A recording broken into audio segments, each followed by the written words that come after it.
President Joe Biden has a full agenda of issues to address when he delivers his State of the Union to Congress tonight. Skylar Henry has more details from Capitol Hill.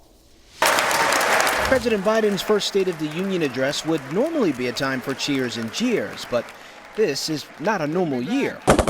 Russia's invasion of Ukraine will loom over the president's address and will likely be the first topic he raises. There's no question that this speech is a little different than it would have been just a few months ago. The president will need the lawmakers in attendance to pass an emergency spending bill to provide more arms and aid to Ukraine. There will be a lot of unity around helping the Ukrainians with more weapons. But the war in Ukraine will hit Americans in the pocketbook as well, so the president will have to deal with the economic consequences. The economic impacts on energy and food prices as a result of this conflict are not just going to go away in 2, 3, or 4 weeks. This is going to be a multi-year challenge. A new CBS News poll shows 70% of those surveyed disapprove of how the president has dealt with inflation.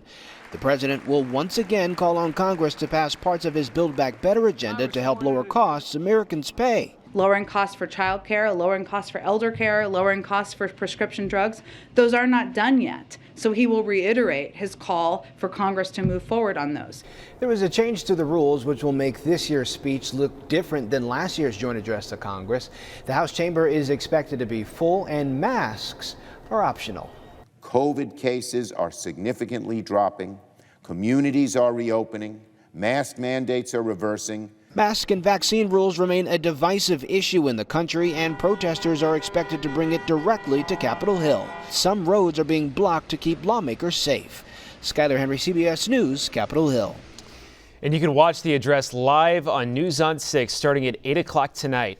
After that address, our Washington Bureau Chief Alex Cameron will be live with the response from Oklahoma's delegates.